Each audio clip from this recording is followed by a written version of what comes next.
Right, ladies and gentlemen, we are live with the Keto Crusade. We got some cool guys here. I'm going to let them introduce themselves to you in just a minute.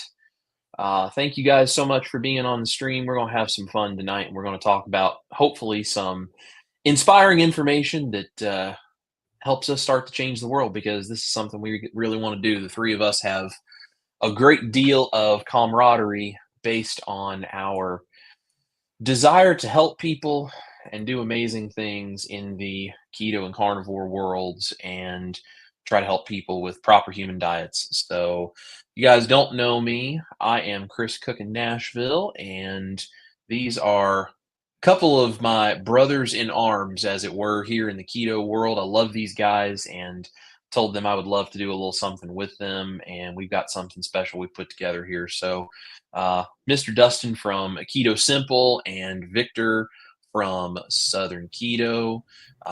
These guys are amazing human beings, and I'm going to let them introduce themselves and tell you guys a little bit about themselves. We should also be live on their channels as well. So if you subscribe to me and you do not subscribe to either one of these gentlemen, you will find their video channel links in the description box below the live stream, and they would very much appreciate you guys going over there and subscribing to their channel. And if you're watching this on one of their channels, let me turn on a light so you guys can see me a little bit better. I just realized it's a little dark in here. Hey, there we go. Don't anybody get scared. If you guys are watching on one of their channels and you don't subscribe to me, you should be able to jump on over to my channel and subscribe if you would like as well, because we're trying to put together a community that is going to make big impacts and do a lot of great things for a lot of people. So, gentlemen, why don't you guys go ahead and introduce yourselves and say anything you'd like to say, and let's just have some fun tonight. So, Dustin, you want to start it out? Sure. I'm Dustin, Keto Simple. Thank you all so much for being here. So many amazing people already talking and in the chats. And I'm, very honored to be invited to be a part of this with Chris and Victor. We had been talking about this for some time. Our desire to bring as many of the communities together as we possibly can. So I'm excited to get this started tonight. Hopefully the first of many, many, many of these. I'll give Victor a chance to talk here, and then we'll come back around and we'll kind of give people a background on who we are. Well, y'all, I'm Victor from Southern Keto. If you don't know me, I am super excited to be teamed up with these guys. I talk a lot on my live stream about the community as a whole, and how everybody's kind of on one end of the spectrum or the other, or somebody somewhere in between as far as a proper human diet goes. So, Chris is the carnivore side. I'm the southern sweets and treats and good old home cooking food. So anyway, I'm glad to be here. Glad to be able to do this with these two guys, and hope everybody enjoys it, learns something, and it's going to be a good time, I think.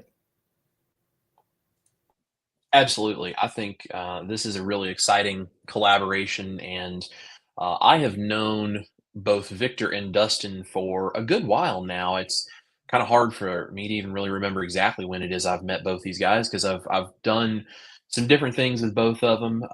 But when I started doing my YouTube stuff and started connecting with other creators, there's a lot of different creators in the space and a lot of people doing a lot of cool things, but both of these guys, the reason that I asked these two if they would like to do something like this, the three of us, both of these guys have very much the attitude that I do, where we are just trying to reach out and bring together a community of people and help people, especially people who maybe don't really know that this is an option. Like, you can have these amazing foods. There are products that can be used as tools. There is knowledge out there about your health that you can use to make yourself feel better and get over, the pain and the suffering and the things that we have all experienced as a result of poor dietary choices and a lack of knowledge. And the three of us all care very much about helping as many people as we possibly can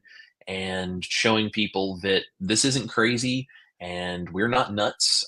We are very intentional about what we do. And we all have personal stories and experiences which make us believe in this so much. And we want to share that with as many people as we can because we know what it is like to be sick and struggling and feeling horrible and feeling lost and feeling like we are not in control of our own health.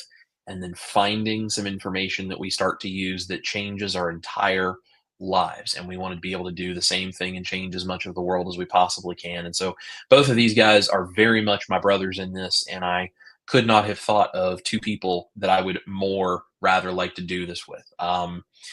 So I think this is going to be really fun. I'm going to give you guys a very brief intro of just kind of who I am, what I do, and I'll let these guys do the same. And then we have some different things we'd like to talk about. We'll try to say hello to you guys in the comments as well as we can.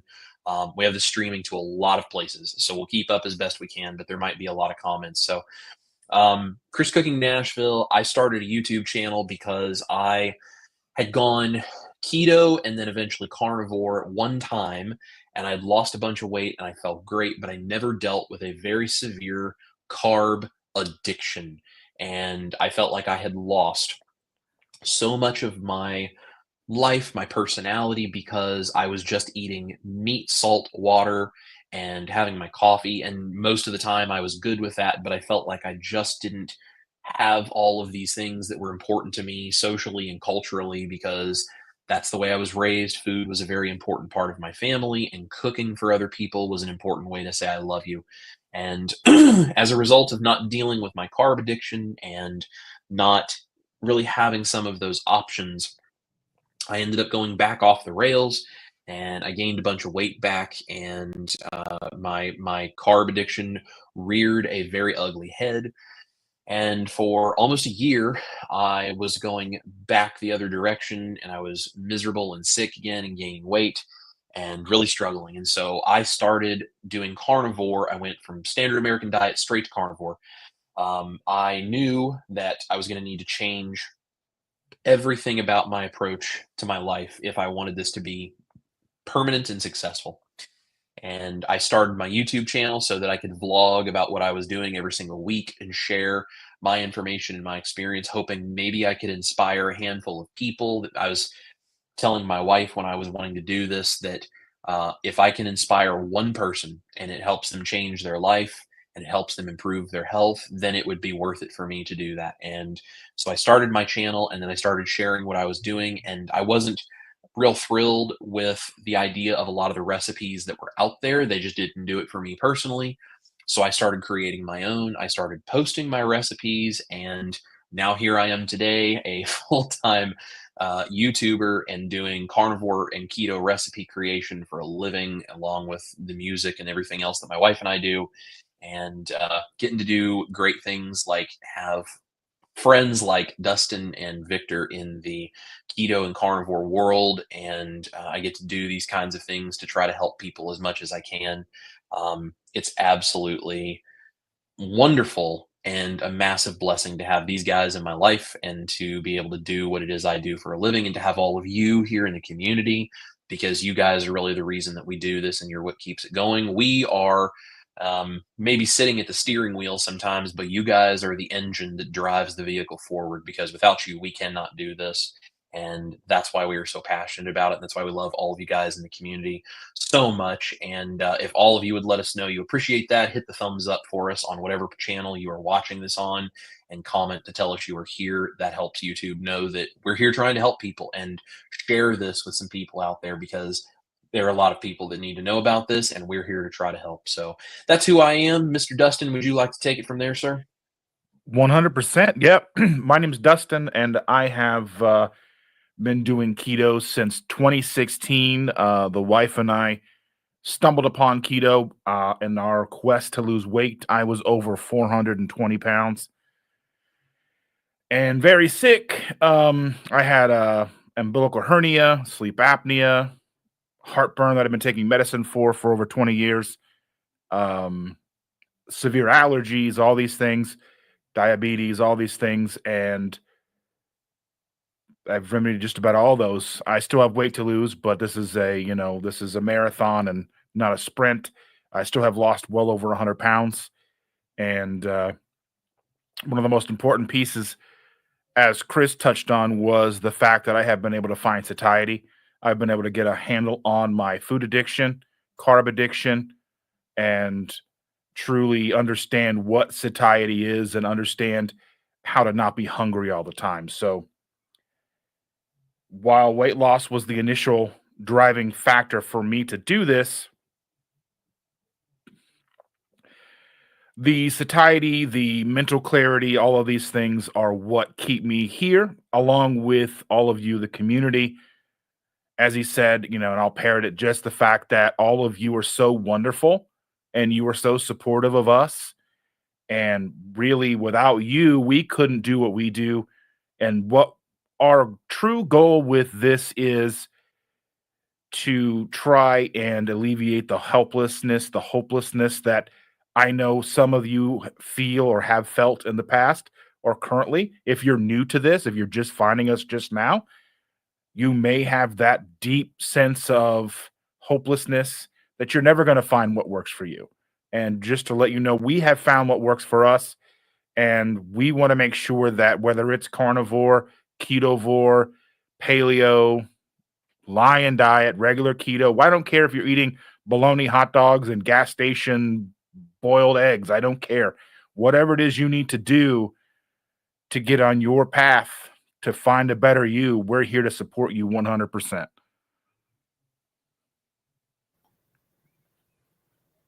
Well, I have done keto about 3 times.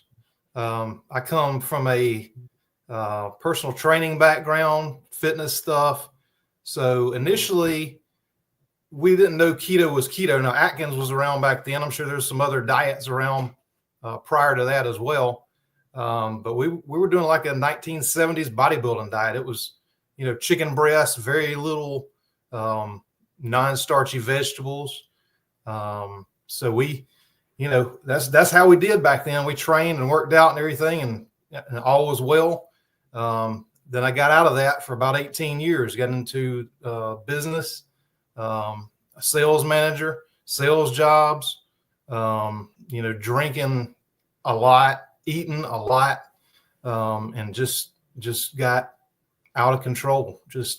I gained a ton of weight, but what started me back doing keto again, this last time, was I went to the doctor one day, and my blood pressure, I'm going to pull it up here. Let me see if I can share this with you real quick. So my blood pressure, if you can see this, was 168 over 100. And the doctor said, basically, hey, this is, there we go. It'll work. Well, I'll post this later if not. But my blood pressure was 168 over 100. The doctor said, look, you got to get on medications. You got to totally change things. And I didn't even change at that point. But I knew it worked because back in the personal training days, we did body analysis with people. We'd take their blood pressure when they came in. We'd check their weight. We'd do their body fat percentage. And we saw so many people, even the ones that didn't work out that hard, that changed their diet. The blood pressure went down, all that. So that's really why I started. Now I ended up losing over 75 pounds, may have been over 80 because I didn't weigh at that point. And I'm going to post pictures on YouTube, probably the community tab in my Facebook group, and all that of before and after. But it was a big transformation for sure. And there were things that I didn't even know were wrong with me. I thought it was just a normal part of getting old. Walking down the stairs in the morning, having to grab the rails to walk down because my knees were hurting so bad. My ankles were hurting, inflammation all through my body and everything. But a lot of stuff went away and things I didn't even know I had. There were just so many changes. But I knew that I couldn't just eat chicken breasts and green beans or, all the time.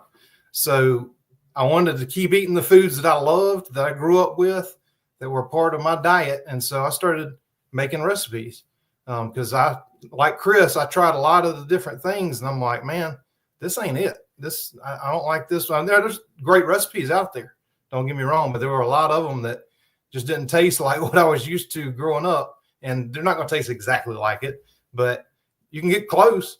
And so I started doing that. And I started my YouTube channel because my son challenged me. He's like, hey, y'all, you know, me and mom make some good recipes. So why don't you start a YouTube channel? I'm like, a YouTube channel? Well, ain't nobody going to watch me. And they didn't for a very, very long time. So, you know, now, you know, we like Chris and Dustin both said, you know, we got a great community. Y'all support us so much. You know, I try to have fun with my videos and stuff. And I don't know if y'all saw my butter post today that I did on all the social media stuff, but I just tried to do some fun stuff. But at the end of the day, it's all about getting healthy. No matter if your goal is weight loss, if your goal is to get healthy overall, if it's to fix blood pressure, diabetes, whatever it is, this lifestyle works. And I know Chris said that, you know, he wanted to come in and say that we're not nuts. I'm a little nuts, I will say. But anyway, I appreciate all y'all watching. And that's kind of how I got started. I'm going to make those posts. There's been a couple of you that said, well, we've never seen your weight loss pictures and stuff. And so I'm going to post that. And I wish I could share the screen here. I'm going to try it one more time just to see if I can. Share screen. Let's see. No, not that. Not that. No, it's not going to let me do it. Anyway, I will post that. And yeah. Anyway, I'll post it. Y'all look for it the next day or two. Thanks. All right, Chris. All right. So if you guys have not figured this out yet, both of these guys have some incredible stories. And, you know, I think the three of us all understand so much about what this is like because, like, it's really difficult, folks, when you are trying to do this and you feel lost and you feel like you don't know what's going on. I just wanted to show you guys really quickly. This is where I'm kind of coming from right here. So the picture on the left here of me, first of all, I look just miserable as all get out. And believe me, I absolutely was miserable. I was in so much pain, and this was right before I started trying to lose some weight. And I weighed somewhere in the range of 385 pounds. I think I was actually slightly bigger than this picture at one point. But I don't know for sure because honestly, I just got to a point where I was depressed and refused to keep weighing myself because I mean, when you get a certain number going on, you just don't care anymore. And I share this picture fairly regularly online because I don't even recognize who that person is anymore. I still have a lot of weight to lose, but you know, as Dustin said, this is a marathon. This is not a sprint. And I'm doing it a little at a time. I'm doing it as I'm able to, and I'm trying to do it in a smart and sustainable way so that I don't feel like I'm going to just completely lose control of things because it's important to me to take care of my health, but to be able to do it in a way that addresses the actual underlying root causes. And so this person that is this picture on the left-hand side is not the same person as the person on the right. I don't recognize myself looking like that anymore because so much has changed about me. And I want you guys to know that just because you may have weight to lose, you may have food that you don't know how you could imagine yourself ever giving up, you are not sure what the actual approach is going to be like. You're not entirely sure how your body is going to react. You don't know if you even believe necessarily in this whole keto and carnivore thing. We understand. We have been there. We have struggled. We have suffered through things, and we found a way out on the other side. And we are not here to give medical advice or tell you how you should deal with any of these medical things you may have going on, or that you should consult a doctor or anything. You need to work with a doctor for all of these kinds of things. But what we are here to tell you is that we understand what you are feeling, because we have felt these things ourselves. And we can tell you from personal experience that keto, carnivore, proper human diets, low carb, getting the junk out of your life is going to give you, in our opinion, the best opportunity to have the most fulfilling and wonderful, just joyful life that you can possibly have. And that's really important to all of us, because I don't know about these two, but I know for me, I'm not even sure if I would be here today if I hadn't found the solution that I have now. My wife was very hesitant for us to even consider talking about getting married when we were dating, because she didn't know if I was going to be alive at 35. And that's a really hard thing to hear from someone you love that much. But she was right. And I started doing the things it took to try to change my life, because I have to have a reason. I have to have a why. We talk about this in the community a lot. What is your why? What is your reason for why you want to be healthy? Why it is you want to lose weight or reverse diabetes or get your blood pressure under control or whatever your thing is? What is the why? And it can't be, oh, I want to be skinny. I mean, don't get me wrong, everybody wants to be skinny, but it's going to abandon you in the moments where you are struggling with something to try to dream of being skinny. I know it did for me. And that's very difficult to hang on to that. But when you have something like I want to marry this woman and be around for the next 40 to 50 years in good health so that she and I can live a wonderful life together. I want to be able to have kids someday and go out in the backyard and be able to play with them. And I want to be able to take my family on vacations, and I want to be able to help people, and I want to be able to do things. When you have those kinds of whys and those reasons for wanting to take care of yourself, you get so fired up for being willing to do this kind of stuff. And I think all three of us have come from a place where we had struggles and we found a why, and we started pursuing relentlessly headlong into whatever it is we were chasing, trying to have this health and this happiness and this joy.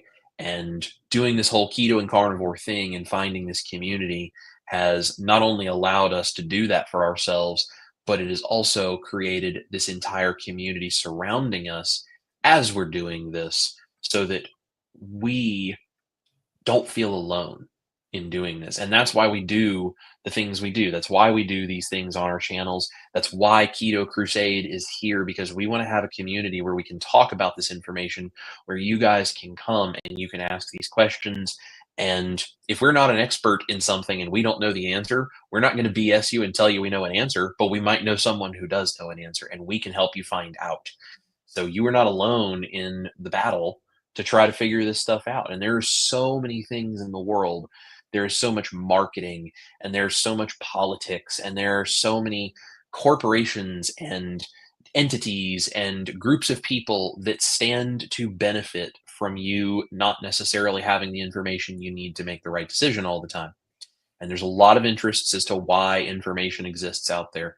And we don't get any benefit from telling you to eat keto. So we have no reason to try to lie to anybody about anything, which makes us, I think, a really good place where we can all come together and discuss these things and learn information, because none of us get rich by telling you to do something that's bad for you. And it is really important that we all have some place like that we can go. And Keto Crusade is kind of all about you guys and having a place where we can all kind of work together and lead the charge and change the world, as it were. You know, one of the things that I say on my channel from time to time is I'm changing the world one plate at a time. And I still absolutely want to do that. And I still believe in that. And I think changing the world one plate at a time is amazing. But I think it would happen a lot faster if I had a million people along with me, where all of us doing this whole Keto Crusade thing could change the world a million plates at a time. I think it would be a lot more effective and a lot faster. And, I'm sort of pulling a page out of the musician notebook here. You know, my wife, Ash Taylor, is a successful independent country artist, and I play lead guitar for her. And so, we do this musician thing out of Nashville and tour around the country and all this kind of stuff. And one of the things musicians do is they collaborate, they work together, because you realize that you are better as a group than you are by yourself. And for all of you watching, you are better with a community to help support you through this than you are trying to do this like on an island by yourself. And Dustin and Victor and I are better as creators when we collaborate and we work together and we join forces and we try to help as many people as we can. And so that's kind of why we're here, and that's why I said to these guys I would really like to do something like this. So we want to promote low carb lifestyles. We want to try to dispel myths. We want to give you guys practical tips that we are actually using daily in our lives to make this impactful for ourselves and might be helpful for you. And I'm not going to lie to you, and I know these guys won't either. I'm not perfect at this. I'm not like I get up and do carnivore perfectly every single day and I never have a struggle and I never make a mistake. I'm not that.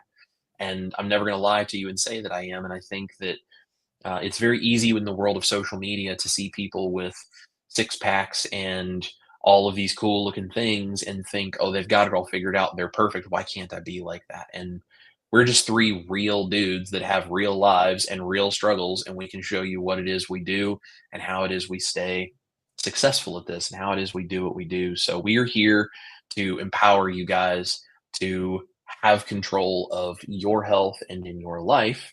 And we want you to be a part of the Keto Crusade with us and take what it is we're doing and expand on it and share it and take it further, and then have those people do the same thing. Because if everybody goes and tells 10 people and all those 10 people go and tell 10 people, we can change a lot of the world really, really fast. And I think that the fruit is ripe for picking, as it were, in this arena. I think people are hungry for change and people are sick and tired of being sick and tired.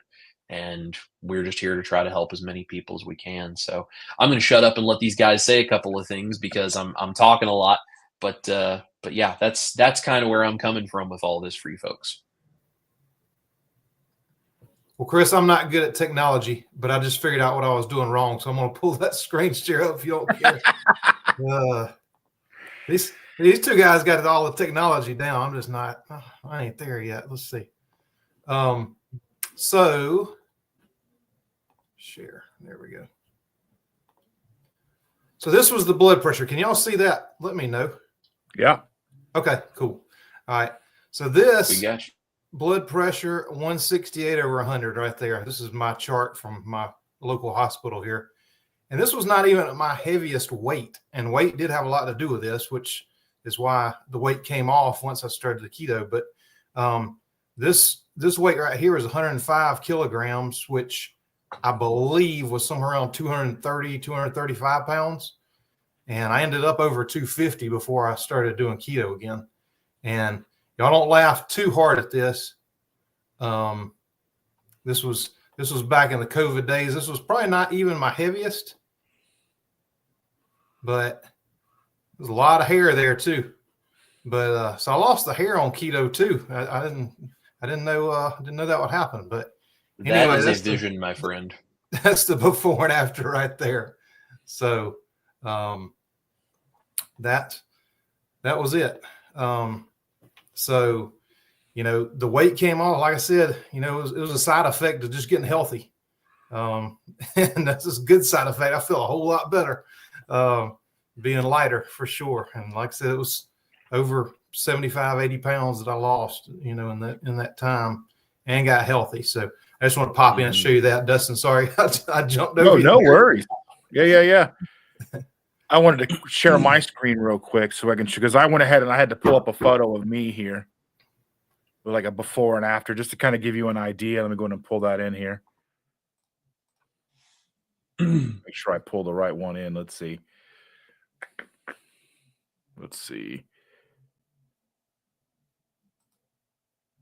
Yes, that's the one. I think maybe, there we go.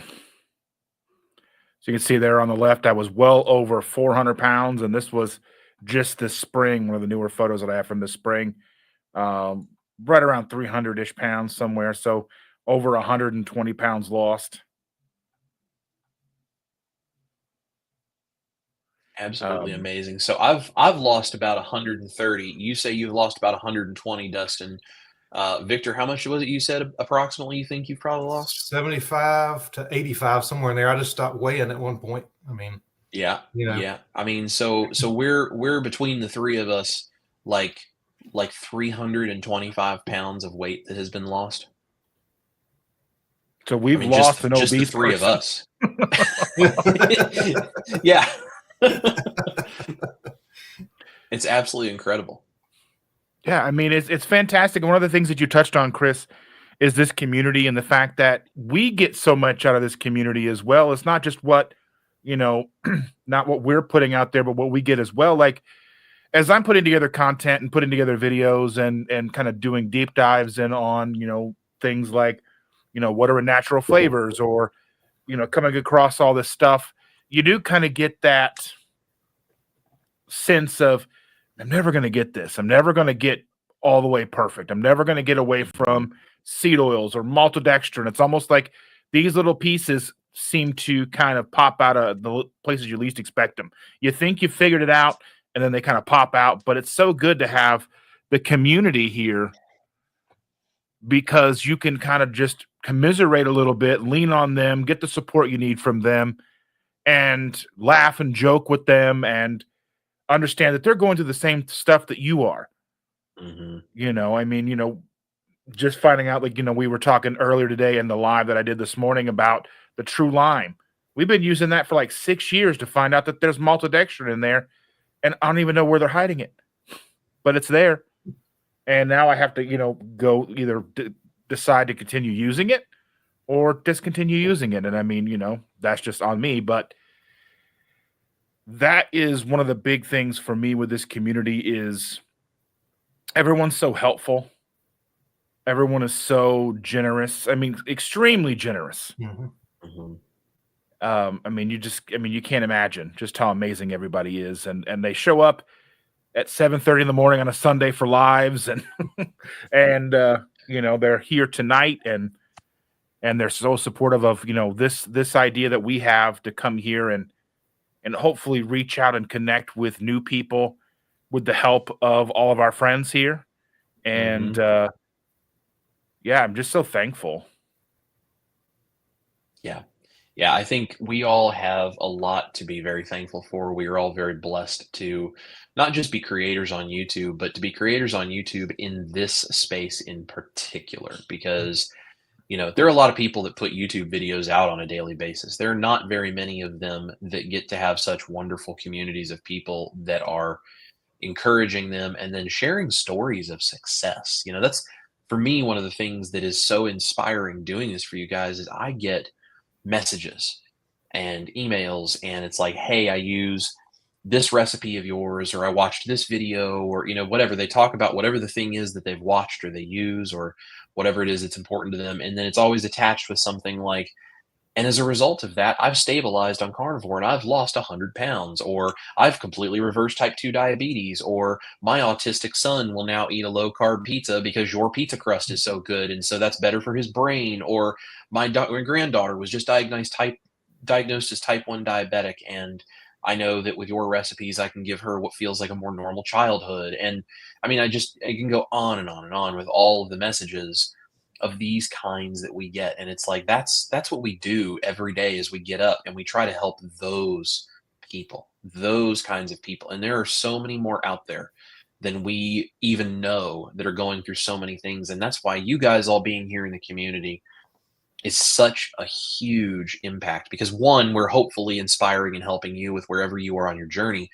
But two, by being here, you are the proof to that person who is kind of floating around in the comment section and they're not really sure whether they want to give this a try or not. And then they see you talking about your success and they see you talking about, I've made this recipe. It's amazing. I watched Dustin tell this story. It really inspired me. I saw Victor did a recipe for this thing that I grew up with. And now I don't feel like I'm missing it anymore. Like whatever their experience is with any of the three of us, they see people talking about something like that. And they say, you know, maybe I should try this. Maybe I can do this. Maybe this could finally be something that's not a promise that then just doesn't deliver anything in the end. And I think that's really, really cool. Speaking of the community, do you guys want to me just jump through here and let's say hi to a few folks in the comments, and then we Yes. can we can maybe address a few specific things for people who might be new to this and some things to watch for. So let's see. We have Jerry is here in the middle of a forest.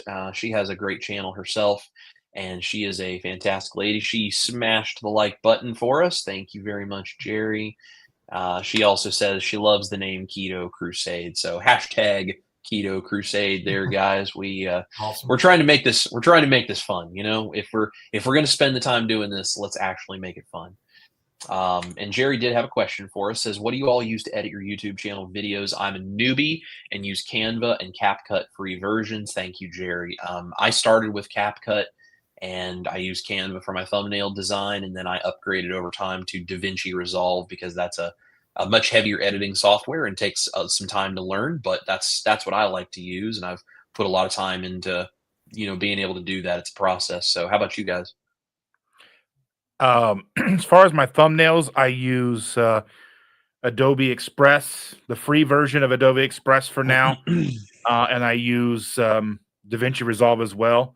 I used the studio version, which I just got. It was actually gifted to me by another YouTuber, so I'm very thankful for that. So DaVinci Resolve is fully featured, even the free version. It's one of the best and most robust free software products on the market. So if you have a computer that can handle it, I would say that is definitely something to try. Absolutely. And I use Wondershare Filmora because I'm cheap. And when it first came out, it was like $100 for like a lifetime deal. And they had music on there. They've got, but now you're having to pay extra for all the good stuff. So I may end up switching over to DaVinci also because I've heard it's so good, and maybe Epidemic Sound. But I use that, and I use Canva for thumbnails too. I've been happy with it. It's super easy, and like I said, I'm not good with all the technical stuff, and I edit all my own stuff like I know these guys do. So that's an easy one, and I don't know what the price is now, but it was super cheap then, and I did it. So that's what I do. Yeah, very cool. Rockin' Keto Amy is here, says hi everyone. She actually just got done with her live stream. If you guys didn't know, Rockin' Keto Amy has a channel that she's starting to dig into, so y'all go support her too. And there's my lovely wife Ash Taylor. You can always find her music. I know, right? Maybe I can get you guys an autograph if you want one. Be pretty sweet. Ash.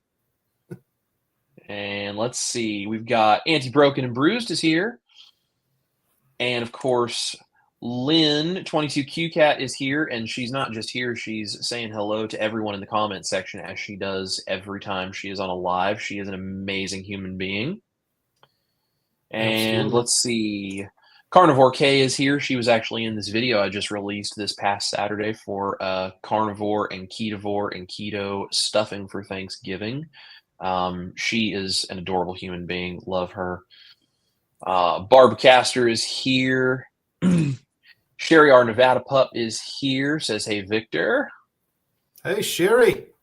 Pearl Berry is here. I just now found this. Didn't know it was happening. Glad I did find it. Look forward to the interactive content. Well, Pearl, we're glad you found us for sure. Linda is here. Someone shouted out your live, and Anita's live. Ketogenic Woman, come on over. Very cool. Well, if you guys don't know who Ketogenic Woman is, another amazing creator in this space who, honestly, Victor and Dustin and I have been talking about this. If we kind of get this Keto Crusade thing off the ground here and we can, have some fun doing this and kind of grow this community, we would love to get some guests on and get some different perspectives for all of you guys. And Anita from Ketogenic Woman would be an amazing guest to have here on Keto Crusade in the future. 100%.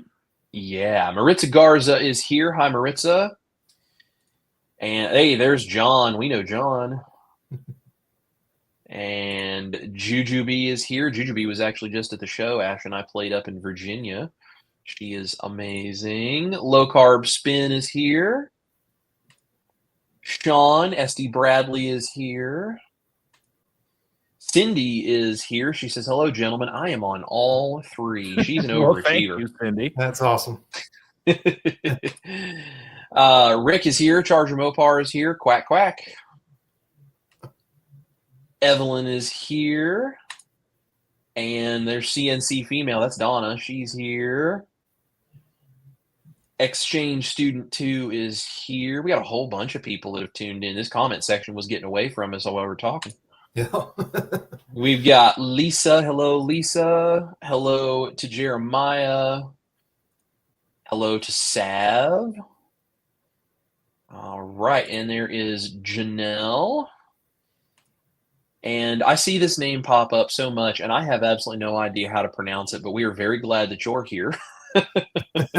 If you want to put in the comments what we can call you, that would be fantastic. That would be great. Absolutely. Yeah, write out something phonetically or help us just say a different hello name to or you. something.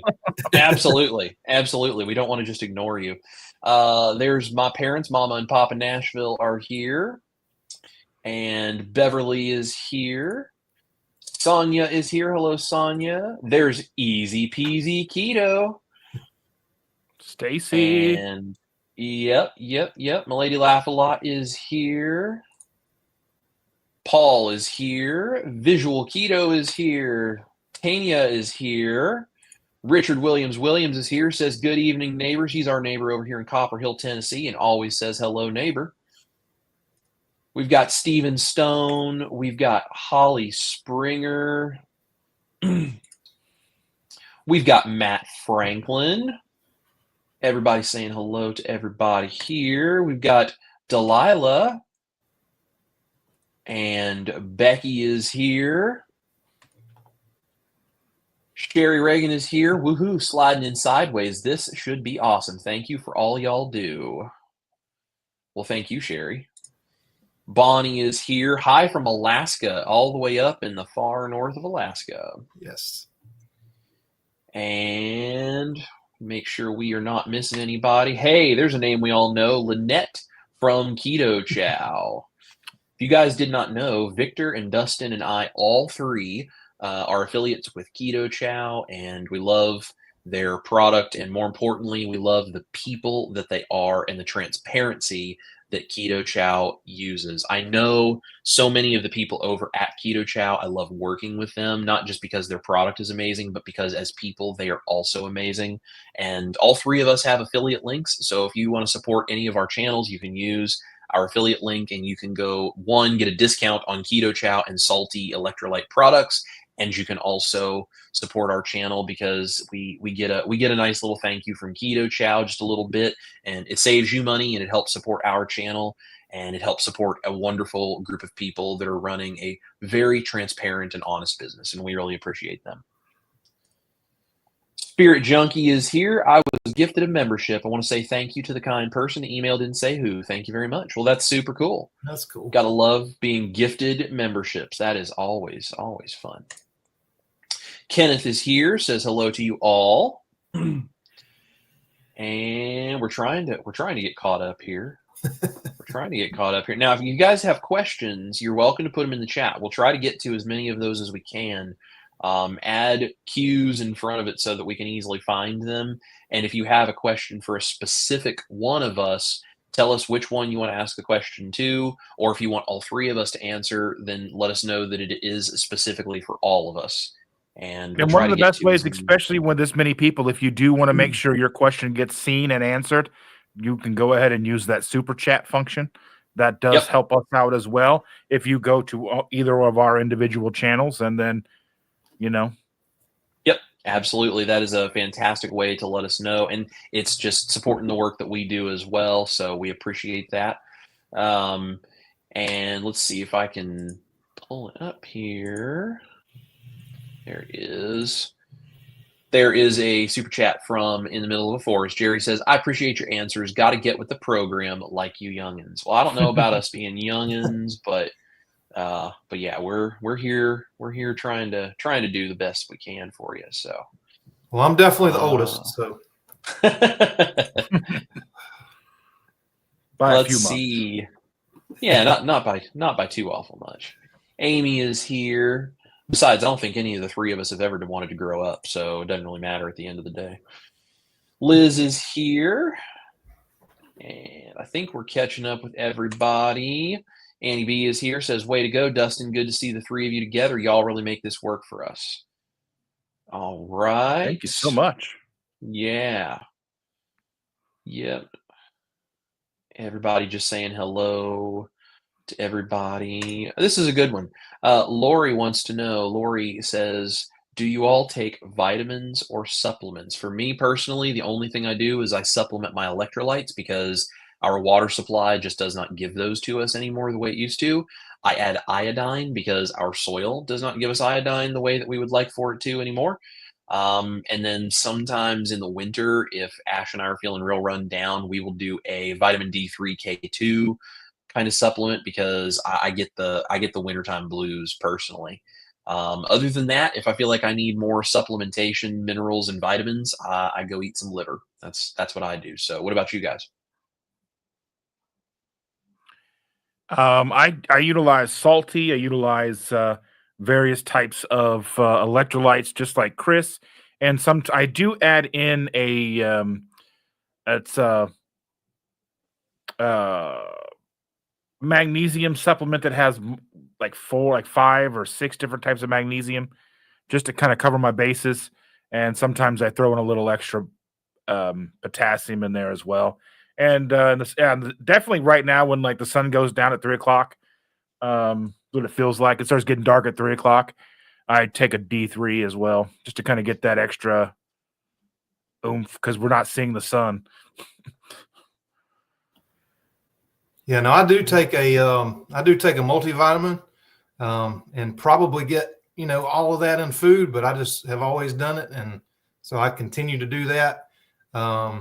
And like these guys say, I make my own electrolytes, but I just did start with Keto Chow.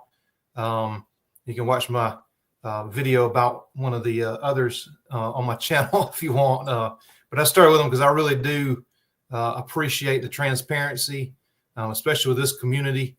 And so I just started with them. So I just got these salty packs, which was great because this weekend, I don't do this full time. We've got a soap business. I've got a pressure washing business, and we were super busy over the last few days. So I didn't have a chance to make my electrolytes like I normally do. So those salty packs are awesome. So I used those. I've had some of the other ones. My wife likes the Dr. Berg's. She loves that raspberry lemonade, but that salty is awesome. And so that's what I've been doing. I mean, it's super easy to take one pack and go. And so that's the only thing. Sometimes I'll do a little magnesium at night, the glycinate at night, but other than that, but I do supplement with a whole food multivitamin. Very cool. Yeah. I think, when you're eating a proper human diet like this, you don't need like handfuls and handfuls and handfuls of vitamins like a lot of other dietary protocols recommend, because if you're eating good whole foods, whether it's keto or carnivore, you should be getting most of the nutrition you would need from that. And then, the few things that we take are because either our food supply just kind of doesn't supply that stuff as well as we would like for it to anymore, or we're trying to deal with specific things like, as Dustin said, the sun feels like it's going down at 3 in the afternoon, and I'm starting to feel sad. The D3 makes a big difference for that for us. So, yeah, love it.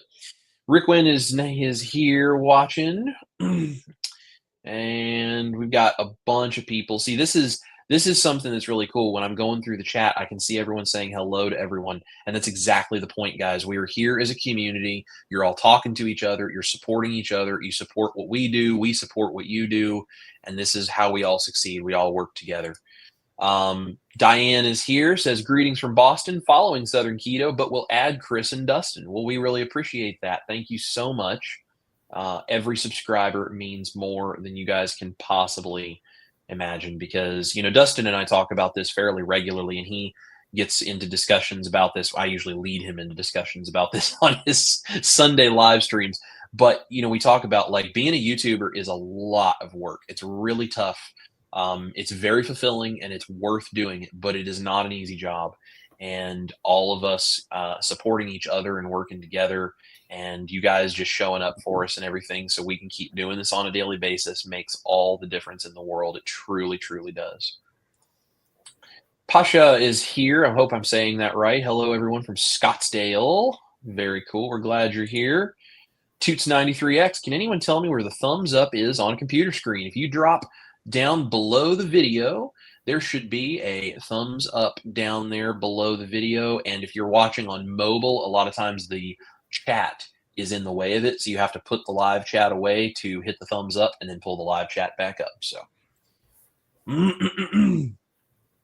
and let's see. Here's a name I know very well. Paula is here. She says, pull down the comment screen and the left, there's a like button. Absolutely. Paula is also a part of Dr. Barry's private group. If you guys did not know, I know all three of us have benefited greatly from the information that Dr. Barry has out there in the world. And if you don't know who Dr. Barry is, I'm surprised you would be on a keto or carnivore live stream, but that's totally cool. If you don't know who he is, you should go look up Dr. Barry.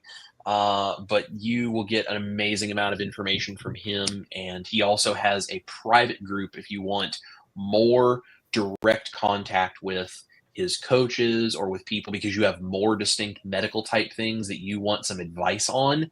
They can really, really help you with that. That's what they are experts at, and they're amazing people. So Yep. Spirit Junkie says, how might you suggest someone approach eating a ketofied food they were addicted to as a regular carb version? This is a fantastic question. And this is why my channel even exists in the first place, truthfully, because this is a really important thing to ask. So I'll give my thought and then I'll let these two jump in. But if you are addicted to a carb-laden food, there's two things you have to understand about food, in my opinion. Number one is the chemical composition of that food. There's carbohydrates and there's potentially preservatives and all kinds of other things, and that's having a chemical reaction in your body when you eat it. The second thing, and this I think gets overlooked a lot, there is a social and cultural element to that food. And that's a psychological thing. So when you eat that food, does it make you feel happy? Does it make you think of memories of good times? Like, what are the things that go into that food? If you are addicted to carbohydrates as a chemical issue, when you take the carbohydrates out of your body and you make something like a ketofied or a carnivore version of that food, if you enjoy the social and the cultural and the sort of psychological aspect of that, and you're not having any issues with withdrawing from carbs or any of these other things, and you're satisfied with that, I think that's amazing. And I don't think anyone should tell you that that's wrong or that's bad. Now, if there's a health issue that needs to be dealt with and you eating that does not support that health issue, that's a different conversation. But the idea of eating something that is ketofied or a carnivore version of a food that you have a social, cultural, psychological reason to enjoy eating, we all have that. Because Dustin put this really well one day. He said, yeah, food is fuel, but food is also a lot more than that. And be it right or wrong, that is part of human culture and has been for thousands and thousands of years. So it is bred deep into our brains to feast and to celebrate and to eat certain foods as a cultural significant thing. So if you can do that and you're taking carbs out of your diet, but you're still enjoying this psychological element of this thing, to me, that's the best of both worlds because you're not causing the chemical addiction issue, but you are giving yourself the satisfaction psychologically, culturally, socially of having this thing that is important to you. So you still feel like something that is part of your identity, that's part of how you understand the world is there, but you're not putting the chemicals in your body that cause the harm that the carbohydrates do. And this is why, there's some dogma that can come up with these kinds of conversations sometimes. And this is why the three of us, especially, we support, if you want to go like super strict meat, salt, water, because that's good for your health and you're happy, we support you. And we think that's amazing. Go for it. But we don't ever want anyone to feel like they're somehow failing if they can't or don't want to do that, or that we would never want to encourage them to be tearing other people down who aren't doing things the same way. And it's, there are some baseline things here about our health and what carbs do to us and why we take them out and why we choose to eat what we eat that is applicable to all human beings that live. But there are subtleties in how we approach that makes this more sustainable and more successful for people in different ways. So if you're trying to approach a ketofied food or a carnivore version of something that you used to be addicted to, if you can do that and you're not having any issues with it triggering you to do something else because it's really about a chemical addiction, well, you're taking the carbs out, you're removing that issue, and that's not a problem. So if that works for you, fantastic. Now, if you go to eat that and it triggers you and you've got something else going on and now you can't stop thinking about something and you got to go out and you got to go get ice cream bars and fast food and you got to run to the store and like all these different things, if that triggers an issue, that's something you have to learn about yourself and that's something you have to come up with a plan for. But that's not the same thing as a carb addiction. That's a psychological thing, because if you're taking the carbs out and then you're still being triggered by the thought of something that goes deeper than just the carbs you were eating. And so then that's something that you have to know yourself well enough to say, how am I going to address this? What can I do? Who do I lean on? Where do I go to get this information? How can I fix whatever it is that's happening in my head so that I have control of that and I can choose if I want that thing or not without it leading me down this dark path? That's what I had to do. Because for me, there was a carb element and then there was a psychological element. And when I got the psychological element under control by creating my recipes and having the ability to do this stuff that I didn't feel like I was losing something of myself, suddenly the carb addiction wasn't really much of an issue anymore. And now, even if I have some carbs on a very rare occasion, it doesn't fire up some kind of addiction for me anymore like it used to. So that's my story on that and my thoughts. What do you guys think? As far as ketofied things, that was a huge part of the beginning of the journey for me, especially in 2016 when we started. It was everything was a replacement, whether it was like keto corn dogs, using fathead dough to make pizza, the list goes on. I think coming to terms with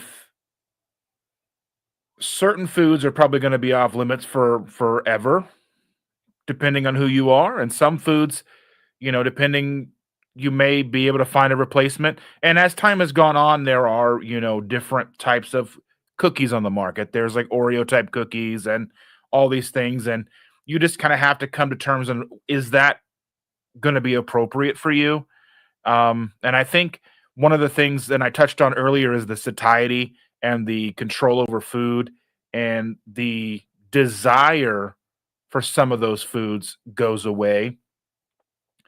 And they come back every once in a while, especially around the holidays. You start getting that hankering, like Chris just put out a stuffing or dressing recipe. That's a good way to kind of scratch that itch without kind of going off the rails. And I think that's one of the most important pieces here is, can you go in to this type of food without, just like what Chris said, without causing any backsliding, and keep it clean and still get satisfaction out of it? I mean, there's always chaffles and different things like that for buns, for burgers, and there's a lot of hacks that we have, and it's a completely different landscape now than it was in 2016. So I think there's a lot more options now, but also I'm in a different place where it doesn't mean as much to me. Now you can go to the grocery store and there's hamburger buns and hot dog buns, and there's 10, 15 different types of breads and tortillas and everything, but I don't really need that on a regular basis anymore. So I think it's part of the journey, I think, and especially in the very beginning, people will want to carry those foods with them, and that's understandable. But I just kind of think as time goes on, you kind of leave those things behind. At least that's how it works for me. Yeah, and for me, I kind of stay in that. That's the recipes I create are so that I can have the foods that I like. But now the addiction, those two guys, I can't really add anything to the addiction that these two guys haven't said, because that's a totally different subject. But for me, that's kind of what I do. And I stay in that basically, low carb, just trying to make the foods I've always enjoyed. Because it's such an ingrained part of my life. Like Chris was saying, it's a social thing. It's a, you know, the things that you enjoyed growing up or whatever. And it's not right for everybody. It's, you know, if you've got serious medical things that you got to heal, maybe, you know, you start with some of my recipes and you move towards the carnivore thing. And that's why I think, you know, a lot of people watch, you know, depending on where you're at in your journey, where you want to end up and your end goal. You know, my recipes might be the, you know, kind of the starting point to move all the way down, or you may stay there, find out it works good for you. But definitely the addiction part is, you know, if you get over that psychological part, then I think it's a whole lot better. But like I said, I kind of stay in that and low carb, and it works for me, but it doesn't work for everybody. So, but that's a great question. Yeah, wonderful question. Thank you for the super chat. Yes, absolutely. Chris, can you see my chat or no? I think it should all be popping up in here. Okay. Yeah, everything funnels into where Chris can see. Yeah, okay. It should be all popping in here. So I told y'all I didn't know about this technology stuff. Hungry Heath is here. Because Sherry said that is some impressive beard there, Dustin. And then if you saw I got you. Yeah. I must not be that far down, but yes, you're correct. Dustin has the beard of all beards here. So Hungry Heath is here, says, "Hey, sorry I'm late. We was busy recording a new recipe video." That's very cool. Hungry Heath is another creator in the space. Love him. So go give him a subscribe. Yep, absolutely. This is a good question. Has anyone seen where it's being suggested that you throw away any black cooking utensils because they are toxic? I will say I have seen this. I have seen stuff about nonstick cookware. I have seen probably some version of just about everything in all of these spaces. And here's what I'll say. I do the best I can. I try to clean up my kitchen the best that I can. But there's a couple of things. Number one, none of us is making it out of this alive. Something's going to take you eventually. But more importantly, you can only do so much to try to make your life perfect. I mean, short of you basically taking a sharp rock and walking out in a field and cutting a hunk of meat off the side of the cow and eating it raw in your hands right there, there is something that is going to get in your diet, in your life, in your something. It's going to be a chemical. It's going to be a flavoring. It's going to be an added ingredient. It's going to be something. So, you know, you have to do the best that you can, but you also can't drive yourself to the point of insanity by getting so obsessed on minutia that you don't even realize what's happening. There is a, and I'm drawing a blank on the term right now. Maybe one of these guys remembers, but there is a term. You can be very obsessed, and you can be totally not obsessed and just eat junk and be very unhealthy and overweight and all these things. But there is actually a term that is for the other direction, where you become so overly obsessed with everything in your life being clean and healthy that it becomes as much of an obsession as the addiction to the carbohydrates was too. So I try to stay as clean as I possibly can while also retaining as much common sense as I can. So with things like this, where it's like, throw away your black cooking utensils because they're toxic. Are they?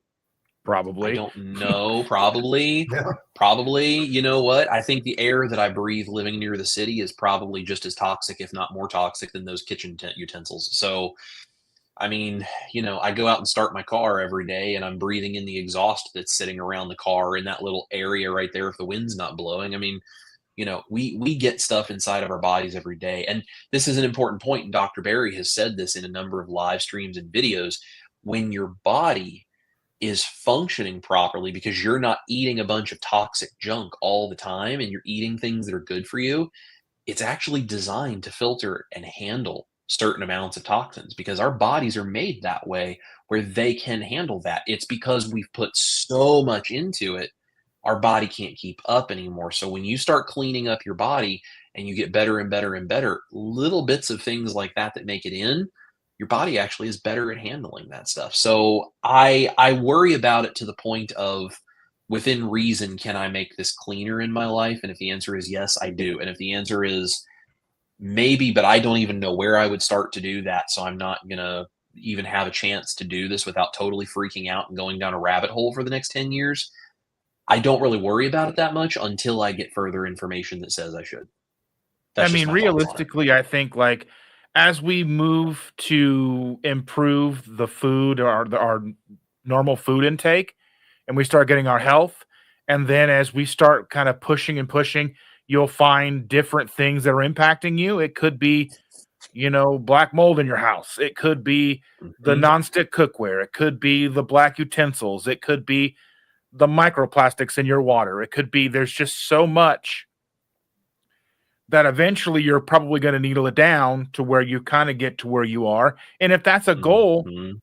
it's not an awful goal. I'm never going to shame someone for trying to remove as much of the low-hanging toxins as you can from your life. The when you buy the 5-pack of the black plastic utensils from Walmart for $1, they're probably Mhm. not great for us. But can we afford better? You know what I mean? Then you're gonna eat too much sardines and get mercury poisoning. I mean, what are we gonna do here? Right. So I think you just gotta have to pick and choose your hills each day, so to speak. Mhm. Yeah, the cleaner you eat, your body has an innate ability to heal itself. So, the better your diet is, the more this kind of stuff is not, to me, I don't think it's going to matter as much. But you get the cooking utensils, and then you throw seed oils in your diet, and then you throw sugar in there, and then you throw, and your body's trying to heal all these different things at the same time. I mean, that's the problem. So, to me, eat as clean as you can, get rid of as much of that stuff as you can. But, the main part is the diet to me. Mhm. I don't worry about some of the rest of it, but yeah, you're right. It probably is toxic at some point, but your body will take care of it if you're eating as good as you could possibly eat and doing all the other things that you can to make it better. Mhm. Yeah, I totally agree. I think this right here, this is a great comment that sort of explains what we're saying about this community too. Sean and his wife Michelle and their son Austin actually came to the show that Ash and I just played up in Virginia. This is how this community is. They will come out to things and support each other and be a part of, just celebrating all the things we're all doing with our lives. But Sean says the biggest thing for me is that in a world where most people couldn't give a crap about how we're doing, we've found this community where everyone truly cares for you and wants you to succeed. And that is exactly what this community is about. And that's why we are all three sitting in front of you guys right now, because we want to see you succeed. Jeremiah wants to know if any of you added cardio, weightlifting, or supplements to diet change, and do you feel like that was helpful? So, I have not added any specific exercising. I do have some resistance bands that I bought that I'm going to start to add kind of a full body resistance band workout. That's just because I think it'll make me feel a little bit more limber and moving and, kind of loosen everything up like that. And it's good for me. And Dr. Barry is always saying in his live streams, eat meat, get up and move. And he's like, just, you don't have to do crazy things. Just get up and move and go lift heavy things. And that means that's heavy for whatever is heavy to you.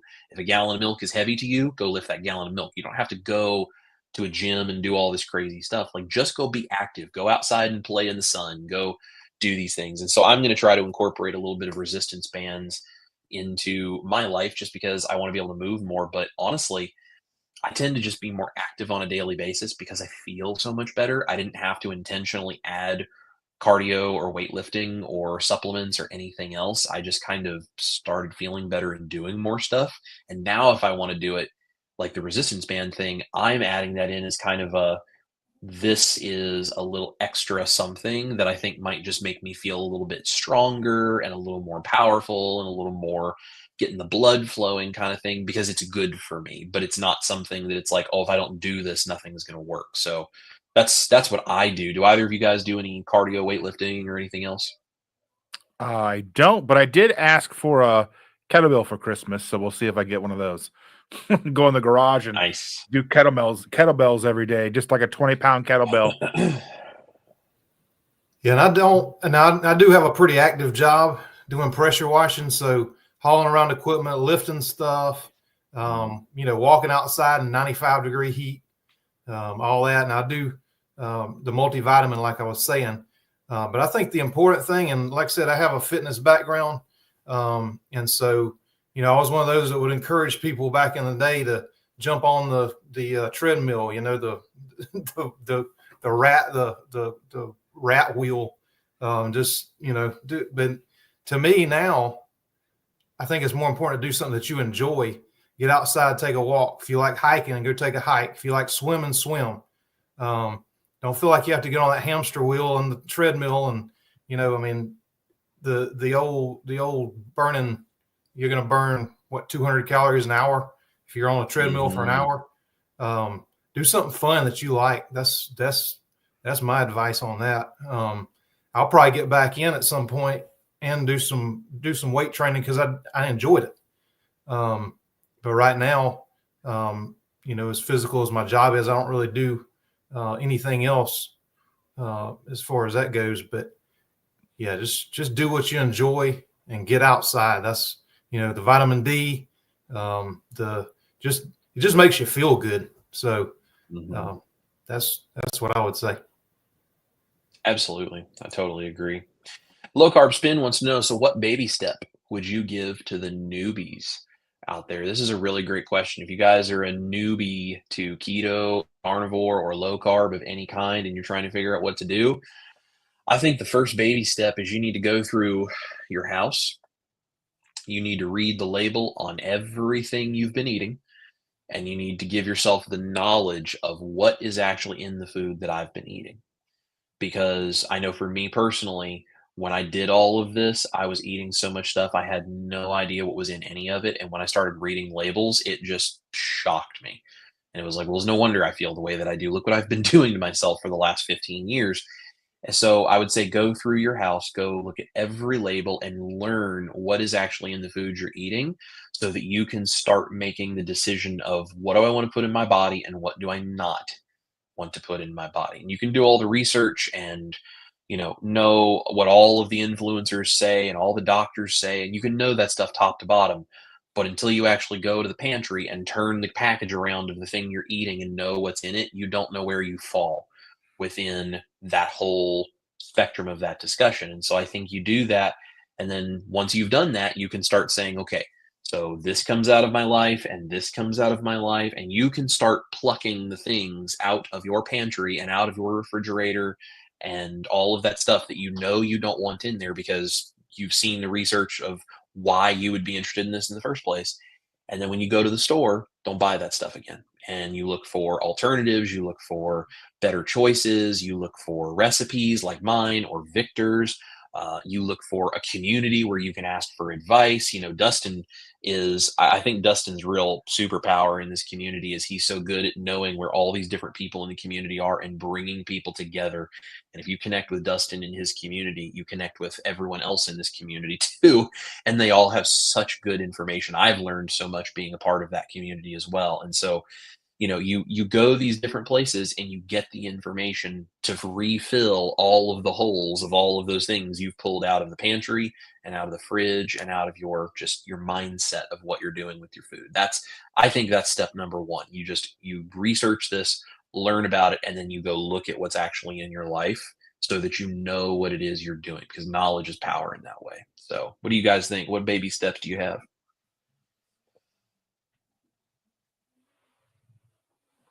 I would say that step one would be just to simplify as much as you can. Make it as easy as you can for yourself. I mean, realistically, you want to make sure you're giving yourself the best chance to succeed as possible. So don't overcomplicate it. Just focus whole foods, meat, eggs, cheese if you can do dairy, some cruciferous vegetables if you want to. Make sure you're getting plenty of salt, electrolytes, and you're avoiding seed oils, adding animal fats. And I think that's about as easy as you can get. Yeah, and the thing for me, the biggest baby step, I think, is just, you don't have to throw away, if you can, throw away everything in the house that, doesn't fit. But if you can't, then once you get done using up that one thing, replace it with a healthier version. And then, like Chris said, make sure you check the labels.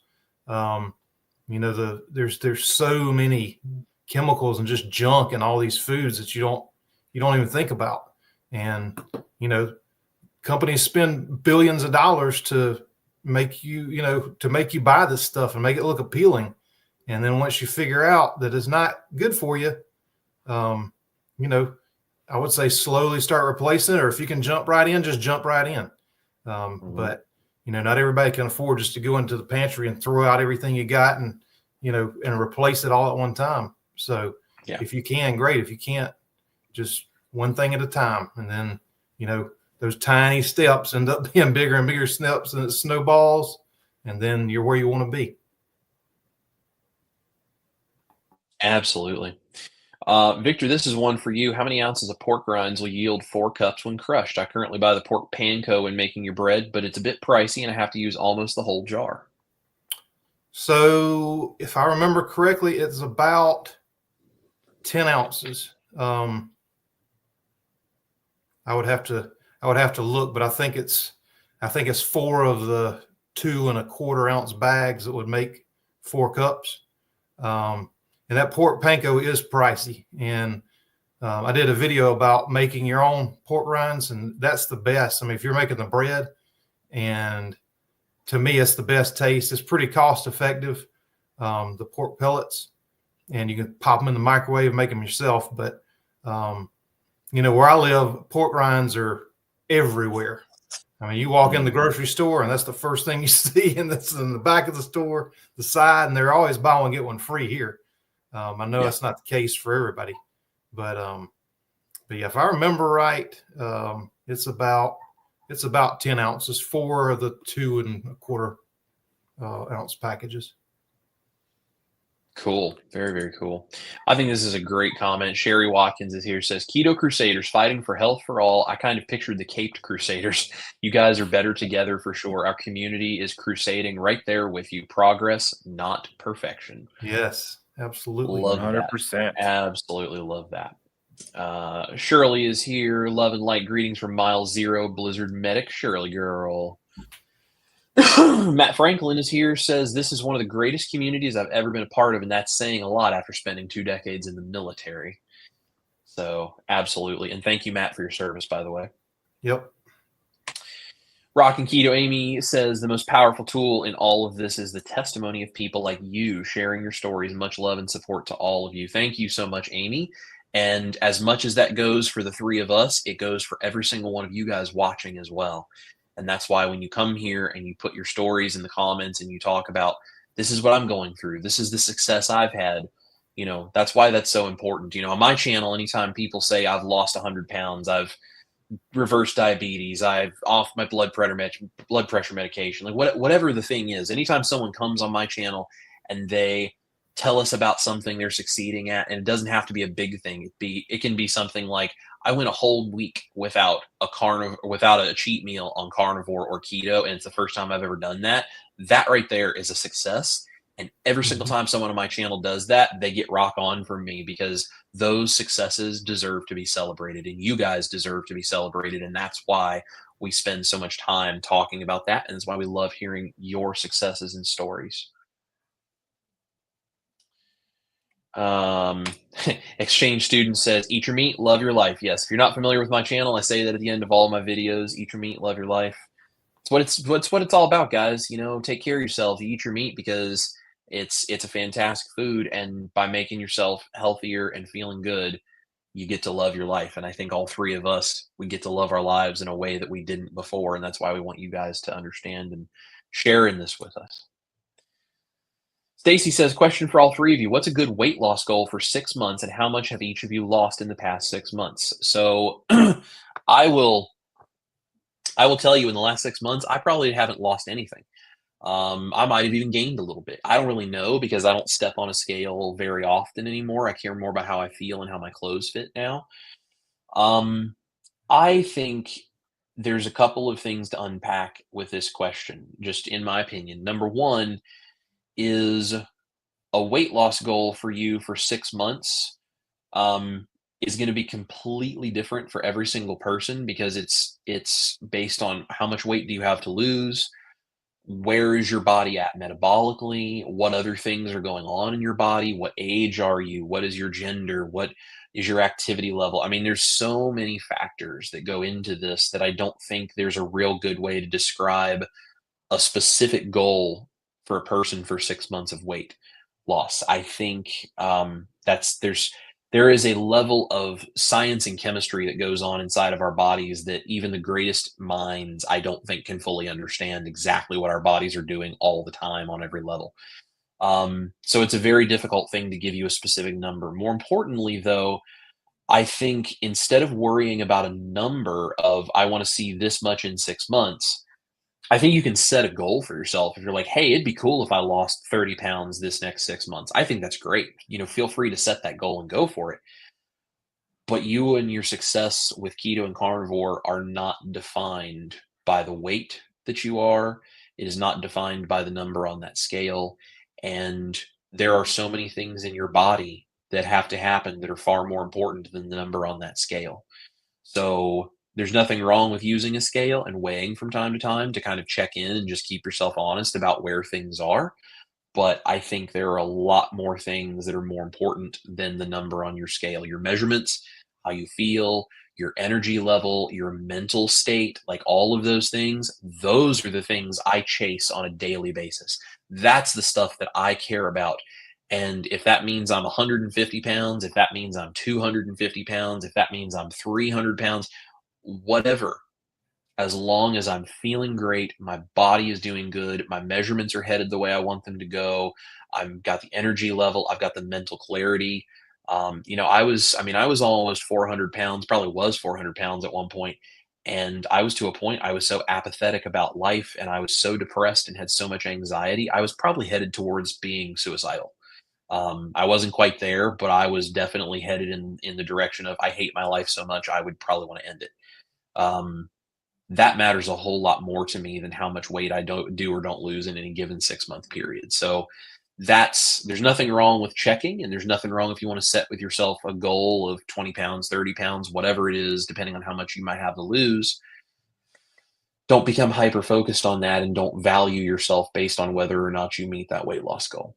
Make good decisions and feel good about them and take care of your mental health and take care of your self image and your self worth and take care of things that matter to you in your life, and the weight will happen when your body is ready. That's my advice. I would say that the scale can be very deceiving. The scale may show you that you're not making progress, but your clothes are fitting better, you feel better, you have more energy, your mental clarity's there, your ability to find satiety is there. There's a lot of things I think that basically just to kind of piggyback off of Chris, there's just a lot of things out there that are far more important than weight loss, because I think once you start to heal your body and once you start to get your ducks in a row with your metabolic health, the weight will kind of sort itself out over time. Now I understand that most people are coming here, most people are showing up here because they have weight to lose and they're looking for that. They have been trying to lose weight for so very long and they're longing for that validation. They're longing to lose that weight. And I know I got here for the exact same reason. You step on a scale and you're 420 some pounds at the doctor's office, and it's like you just got hit in the face with a sledgehammer. And you're gonna, what can I do to get this off of me? And it didn't pile on in 6 months. This is decades and decades of this coming to me. And I think just coming into this knowing that you could lose a pound a week, you could lose a pound a month, and you just kind of have to go, okay, I'm making progress in all these other areas. And I think that's kind of my quote unquote advice, but not really advice. I mean, because none of us are doctors, healthcare professionals, nurses, anything like that. But we're here just to kind of be a guiding light. And I think I just don't want people to get discouraged by the scale. Mm-hmm. Yeah, and I tell people all the time, weigh if you're doing keto, if you're starting it and you're all in on it, weigh when you start and don't weigh again for a month. Because what's going to happen, you're going to lose a lot the first week just because of water weight. You're going to shed a ton of water weight, and you'll be so excited at the end of the week, and then the next week you might go up in weight. And I mean, you can vary, your weight can vary 4 or 5 pounds a day. I mean, you could have lost 5 pounds in a week and step on the scale, and you might be up a pound because you're going up and it goes down and it goes up, down, or but the main thing is, how are your clothes fitting? How are you feeling? You know, are you in a smaller size pants than you were, a month ago? I think the scale is a terrible instrument. And I say that, being the one that used to weigh people every single week when they'd come in.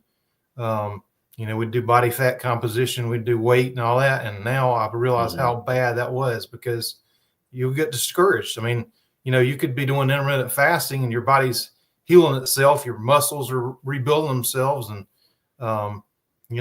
muscle weighs more than fat. So you may go up in weight, but your pant size is dropping, or that's how you're feeling is way more important than the weight, in my opinion. And I know you said a weight loss goal.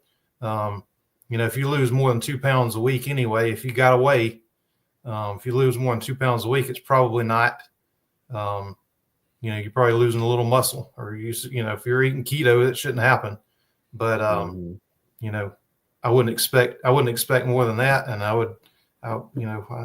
just don't want you to get discouraged if you've got a number in mind and you don't meet it.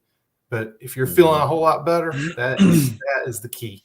And it's and I haven't lost anything. I've probably maintained my weight now for the last 3-4 months. And I'm in a place where I'm happy with it.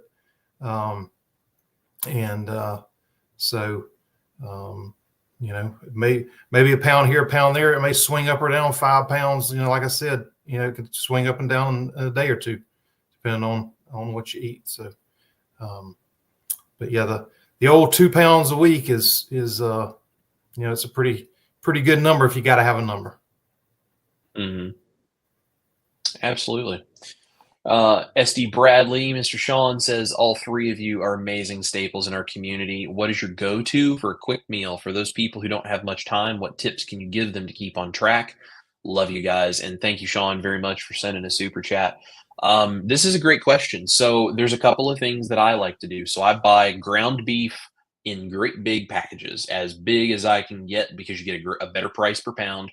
And I form them into burger patties, and I stick them in Ziploc bags, and I freeze them. And then when it's time to have a really quick meal, I throw a burger patty in the air fryer. That is the easiest, fastest thing, because if I'm hungry and I have little time, I can always throw burger patties into an air fryer with just some salt and pepper on top, and they're fatty and they're filling and they're tasty. Figure out your timing, your cook timing. You can do this in an oven. You can do it in a skillet. You just got to get the heat right, and it takes a little bit of experimentation to figure out how you like your burgers best. But I'll do that. I also try to keep things like steaks in the refrigerator, if we're going to be busy and I know ahead of time I'm going to be busy a certain day. I try to have steaks. I can throw a steak with salt and pepper into a skillet with a little bit of butter and fry it up and make it easy. Eggs are always an easy go-to as well. Some combination of steak and eggs, beef patty and eggs, just doing eggs by themselves with lots of butter. Those are the kinds of things I go to. If you can handle the dairy, add a little bit of cheese for some flavor, and you can do things like blue cheese if you want, something special, or Parmesan, or whatever. You can get kind of some funky flavor things going on there if you want to do it quick. And if you're leaning on the keto side, like Ash, salad. Salad is always it's a great, like, throw it in a bowl, have some kind of a keto dressing pre-made, ready to go. You can dump on top. And, if you've got the ability to throw some meat on it, like chicken or, salmon or something like that, excellent. You can make it a whole meal. If not, it's a great side dish to one of those burger patties. So that's kind of the basic things that I'm always doing in my house for, like, those quick, get it done things. What about you guys? My life is basically how quickly can I make food. Like, I mean, it's burger patties, it's eggs, yeah, burger patties, eggs, hot dogs in the air fryer with some mustard. I mean, that's basically how I live. If I'm making a recipe video or something, if I'm making something different, chicken, I don't know, something super duper easy. That's basically my life is like just burgers, steaks, eggs, hot dogs. Yep, and I enjoy cooking, but for a quick go-to, I'll throw bacon in the microwave, cook some eggs with it. We do the keto, the tortilla foldovers. I've got videos on those. The peppers, basically ground beef, some sour cream, throw it in some peppers or split open, bake those. Those are super quick, or you can throw them in the air fryer. This week, because we've been so busy with my wife's business, I've been doing keto chow for a meal, which you can't get much easier than that. And then, yeah, always, like I just did the video about the mayonnaise, I always have usually my Duke's mayonnaise made up, but I'll take a can of chicken, dump that in there, a little bit of the mayonnaise in there, or tuna, and just mix it up right in the can and eat that. That's super quick and easy and filling. Put a bunch of mayonnaise in there, and that's what I do. Love it. Just shout out to Carrie for becoming a member. We appreciate that very, very much. All of us appreciate anytime you guys join us on our channels as members, or you do super chats, like things like that. Just, it's what keeps us going at this, because, none of us are independently wealthy men. We gotta try to figure out how to keep this stuff rolling, and you guys supporting us just gives us the resources it takes to continue doing it. So we thank you very, very much. Carnivore K says, I'm 6 months on my carnivore ketovore journey. How do you all stay on track for the holidays, or do you take a couple of days off? No judgment, I promise. I'm still learning. So for me, this goes back to that thing I said about I'm not triggered by carbs anymore to like flare up an addiction anymore. So if I decide that I want to have a few bites of something here and there that is not keto or carnivore, I'm okay with that. I'm careful about that. Dustin said there are certain foods that are just never again. Ash and I were actually talking about this as we were driving for our tour. There's a few things for me that are never again foods. Soda with sugar. There's a couple of diet sodas I very rarely will have when I want the caffeine, but for the most part, soda that has actual sugar in it, that's a not ever again. Slushies from places like Sonic and Ices and all those kinds of things. Basically, liquid sugar of any kind that I drink. Sweet coffees, sodas, slushies, like any of the liquid sugar, even probably fruit juice. There is something about that for me. That is like a hardcore usage of sugar for me, and it flares things up, and that's just not good. As long as I avoid those kinds of things, I can have rarely a few little things here and there. And so for the holidays, I tend to cook for all of these other people in the family, and they come over to our house. So I make all the traditional standard American diet stuff because that's what they want. And I don't force my dietary beliefs on any of my family. I let them, kind of do what they do. I encourage them to consider it, but I don't force them to try to do it, because I don't think that's an easy way or that's a good way to win people over. So I make all the standard American diet stuff, and I might eat a few bites of something here and there. Other than that, I lean heavy into the protein. If I am going to have a few bites of that other stuff, I lean very heavy into the protein, and I just make sure there's plenty of things there I can eat. So turkey, ham, deviled eggs, sometimes like if I want to do my carnivore mashed potatoes along with the regular mashed potatoes for everyone else, or I've got that stuffing recipe that Kay and I just did together that came out yesterday, like those kinds of things. I make that stuff so that if I feel like I want to partake, I have options, that I don't go, super crazy. I also let myself go a little more keto or ketovore when I'm doing holidays, and then I'm more strict when it's not holidays. I allow myself that flexibility so that I don't feel like I'm putting undue social pressure on myself. That's just what works for me. I'm not saying you should or shouldn't do it that way. That's the balance that I have found that works for me. So what do you guys do for holidays? One thing that I've noticed, and I don't think we've touched on this, is once you kind of find a rhythm and you get into something, you kind of start to get the idea. You kind of find out that foods that you used to really binge on weren't necessarily because you loved how it tasted. It was a texture thing, it was a comfort thing, and you're not even really tasting it anymore. You have maybe 2, 3, 4 bites, and then you're just kind of just shoveling it in. So I kind of look at it like couple of bites, you're gonna get that enjoyment out of a few bites, but you don't have to go crazy. Because I mean, let's be real. If you're lucky enough to have like a grandparent still in your life and they make some kind of dessert that they've made for you since you were a kid, your grandma or whatever makes the best pecan pie in the world, and how many more holidays do you have with grandma? You know what I mean? How many more times is she going to make that for you? That type of thing. There's no issue with that. It's like, and like, it's like, I say things like I take my granddaughter to Culver's on Fridays after school, and she gets her French fries and a little cup of ice cream. We make sure she eats good the rest of the week. It's good as you can make a 6-year-old eat. And she feeds me a couple of fries every Friday. We're talking a couple little fries. She doesn't like the crispy ones. She puts them in and I eat them. Because how often do you have that? How long is she going to be 6? That's how I kind of look at holidays.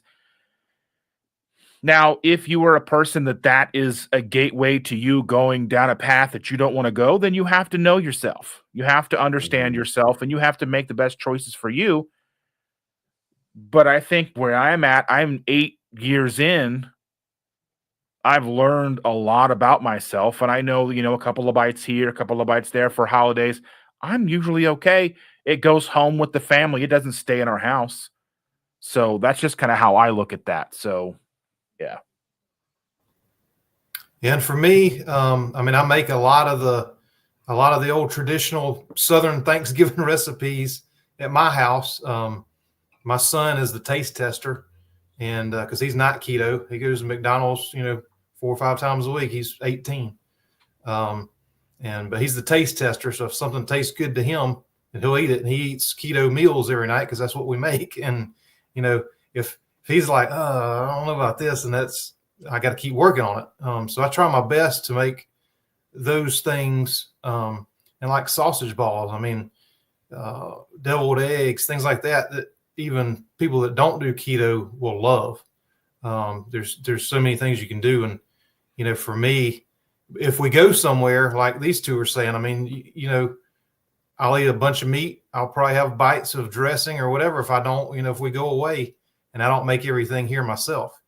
But it doesn't trigger me to not the next day go right back to the way I was eating. So, like they were saying, it's know yourself and what it can do. But there's a ton of alternatives that you can have. But if it's a big family gathering, you just do the best you can, and maybe you bring something that everybody else will like sausage balls or things that you can eat. And if you do have a big meal, for Thanksgiving, next day just go right back to it. Don't beat yourself up. Don't.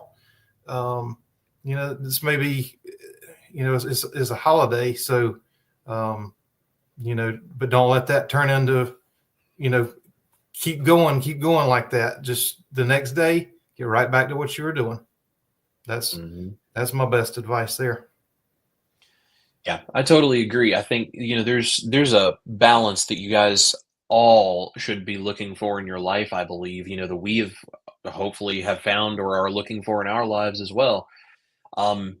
You're trying to make yourself as successful at this as possible, but if something happens, one of the biggest things you have to be able to do is have grace for yourself and not beat yourself up for it, and then let that become something that now derails you for a long time going forward. Because this is something I see happen. People they slip up and they have brownies at a party, or they have birthday cake, or they have something, and then they beat themselves up, and then they just go down this path of, well, I've already done that and I'm a failure, so I'm just going to eat all this other stuff. And then it turns into a binge, because not even because they want the food, but because they're hating themselves so much. I used to do this too.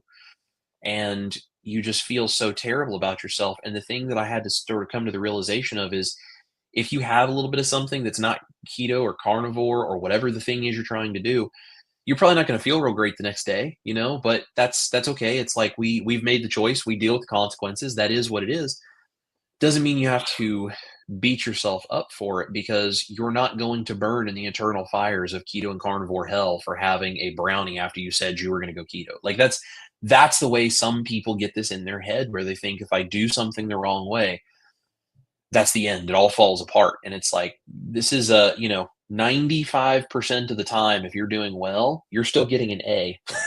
And that's not an excuse to then live for that 5% or let that 5% grow into something else. But it's a realistic understanding of, we are human beings and life is not perfect and you're not perfect. And so you do the best you can. And these are the things we sort of do to try to make our holidays work. And sometimes it works great, and sometimes maybe it doesn't, but you just keep on rolling. You keep on fighting the fight. Let's see. So Steven says, your photos and weight loss results are really encouraging. Been carnivore since August and have lost 10 pounds. Rock on for losing 10 pounds. Yes. Need to lose more, but at least my A1C has dropped and my EGFR is increasing. See, this is the thing. So this is a great example. So he's lost 10 pounds since August. Now, a lot of people would say August, September, October, we're going into November. Well, that's not very much over that 4-month period. But I'm sitting here and I'm like, well, first of all, that's 10 pounds. And Stephen, I don't know how old you are, but just based on the picture that you have on YouTube, I would assume you're at least over that 35 to 40 range, which is where doctors are like, yeah, you're probably just going to gain weight the rest of your life. So just, it's okay. I mean, that's what we're told.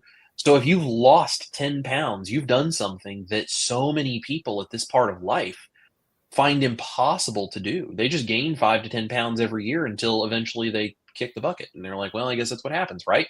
Like, you lost 10 pounds. And on top of this, and this is where it goes so far beyond the scale, like, Victor was saying, like, the scale, like, can be a bad thing when you're trying to do this to people. The scale doesn't show you that your A1C dropped. That takes another test. That takes something completely different. And between losing another 10 pounds or having your A1C drop, I mean, I can tell you which one would be my preference to have if I was in Steven's position. Yep. Like, if I got to lose another 10 pounds, or I can drop my A1C to where I'm not glycating my cells and damaging my body as much on a daily basis, I'll take the A1C drop over the weight loss any day. So that's the kind of stuff where it's like, weight loss is great, but there's so many other things we can celebrate. And just because you don't see the change on the scale doesn't mean that the change isn't happening in your body. So very, very cool. And congrats, Stephen, for your fantastic results that you're getting. And we're here for you. The community is here. If you need support and you're, trying to find what's the next step, lean on us. Come talk to us. We're here for you. Yeah, the A1C drop made a difference in having type 2 diabetes and not. So absolutely, that's a huge, huge thing. It's amazing. It's amazing, that stuff, right? That's why we're all doing this. Rose is here, says, what up, keto people? Carrie is here, says, I was up way early with cleaning the church. When I got home and ate lots of meat, I crashed for about 4 hours. Must have needed more sleep. You listen to your body. It tells you what you need. And, that's the thing. When you eat keto and carnivore and you get your body functioning properly, your body will tell you, I need sleep. I need food. I need fat. I need protein. I need water. Like, your body will tell you what it needs because it's not getting all the mixed signals fighting all of that junk anymore. Jerry says, now I exclusively make only carnivore or keto dishes to pass at holiday parties. No one knows it's the proper human diet. Very, very cool. Love that. Let's see. We got any more questions here? If you guys have questions, make sure to drop those into the chat for us, because we're probably going to be wrapping this up here a little while. I know these guys are probably about sick of my voice, but one of these days I'm going to catch up on some sleep too. Chris Bear is in the house, says, well, I'm late. Was mixing up lunch for the next week. Well, Chris, we appreciate you being here. In case you guys don't know, we were talking about Keto Chow. Chris and Miriam are the the minds behind running Keto Chow, and they are amazing, amazing people. And we love Chris and Miriam. They're And the guilty Lynette party. is amazing. That's right. That's right. It's all their fault. It's all their fault. So yeah, this is the other thing that's really cool. So, if I have a question about Keto Chow or about salty or about electrolytes or any of these things in general, I can send Chris a message and say, hey, I was wondering about fill in the blank. And not only is he like a total nerd and brilliant about all of that stuff, but he's just a kind, wonderful human being who will actually answer my question transparently and tell me what's in everything. Like that's the kind of stuff that I value so much about Keto Chow, and the fact that they run things that way. It's why I love them so much. Let's see. Everybody's saying hello to Chris being here.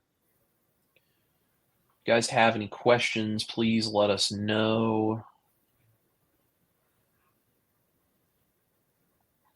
And I think we're getting caught up here. While I'm double checking to see if there's any other questions we need to talk about here before we go, do you guys have anything that you would like to add to this evening's discussion? I feel like we've talked about a lot of good general stuff of kind of the beginning of this whole Keto Crusade adventure, but what do you guys want to see going forward? What do you guys have in store for everybody? Do you have thoughts on what's going on tonight? I'll turn it over to you while I check these comments, make sure we're not missing anyone.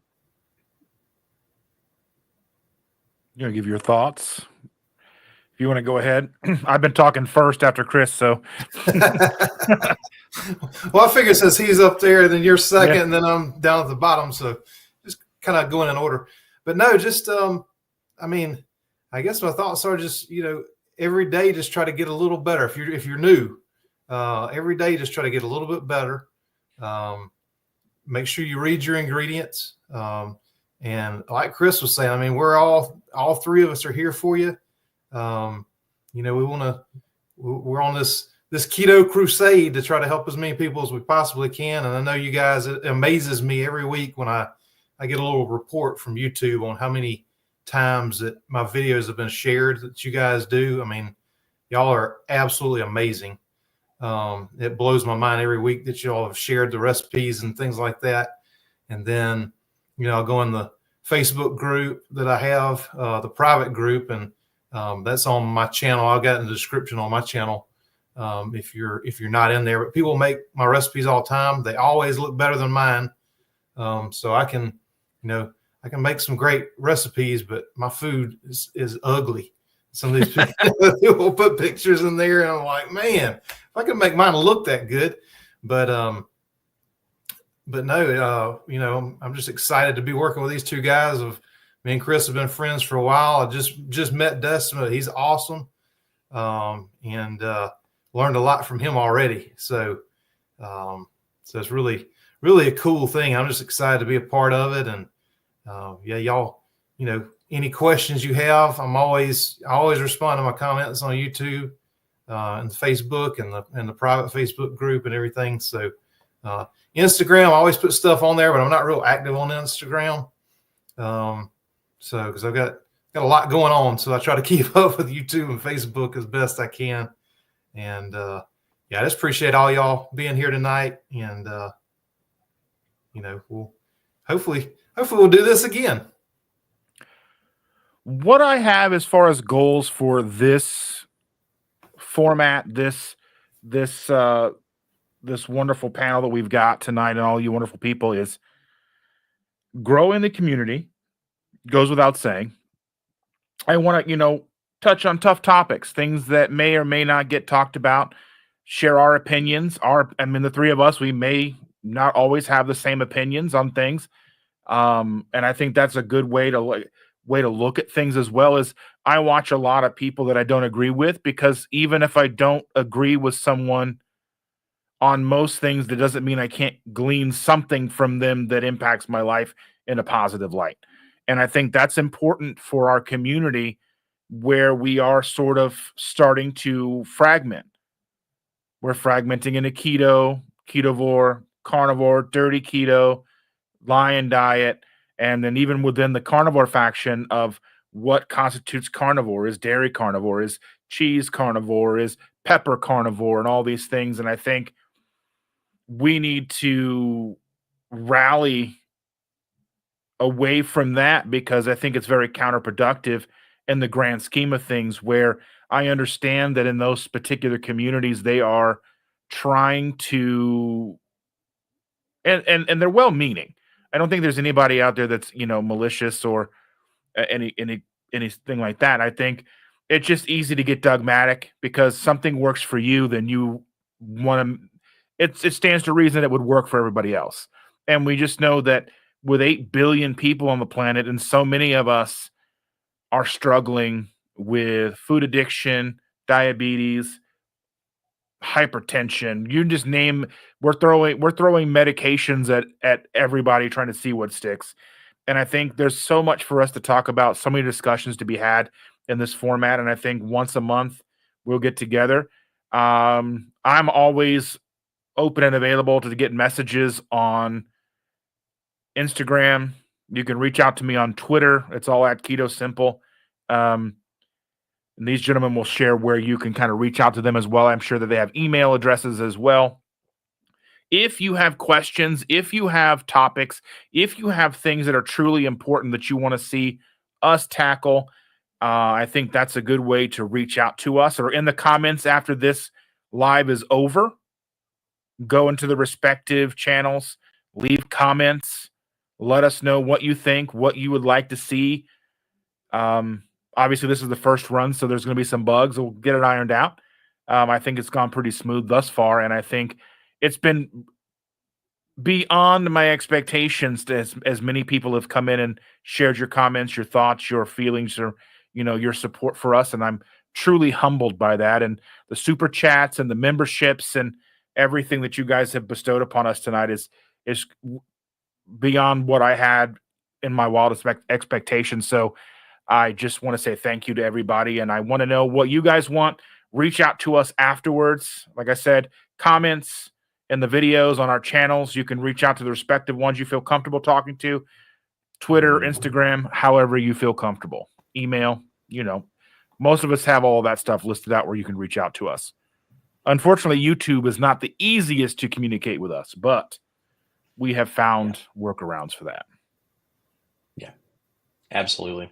Well, I think those are great thoughts. I saw a couple, as I was scanning through a couple of times, some people saying that I was not noticing some comments. I think I noticed everyone's comments, but to the best of my ability, I tried. But also realized there are somewhere between 180 and 200 people watching, and there's comments coming from 1, 2, 3, 4, 5, 6 different locations.